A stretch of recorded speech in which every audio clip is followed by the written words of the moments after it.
It was April of 1945. A young bombardier released the first napalm bombs from the air, but wandered after the war, learned the numbers, and pondered the human lives squandered there. Decided right then to honor the lost souls by paving a third pathway onto the crossroads. Became a Picasso of peace, neither passive nor hostile, then energized the masses like fossils.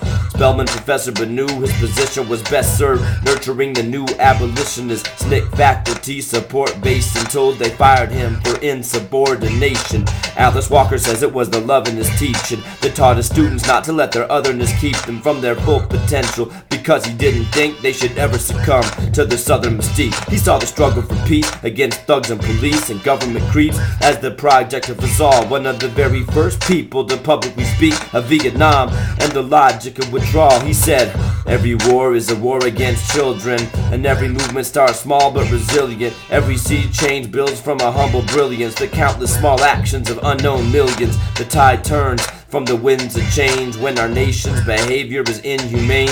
There is no flag large enough to cover the shame of killing innocent people for government gains, but they depend on refusal to use our brains. So you can't be neutral on a moving train, whether bound for slavery, war, or labor suppression. Dissent is the highest form of patriotism.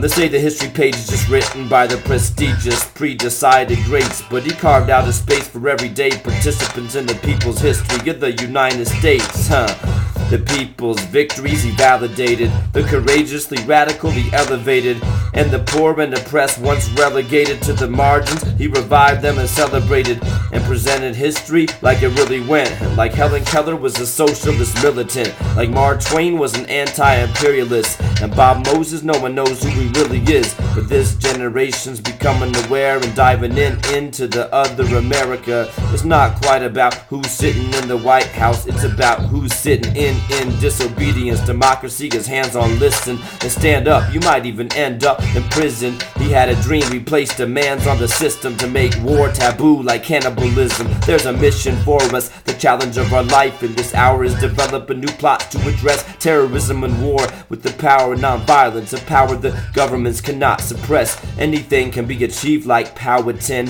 when we multiply like 2 to the power of 10. So don't mourn, organize, and be proud of him. Rest in peace 2010, Howard Zinn.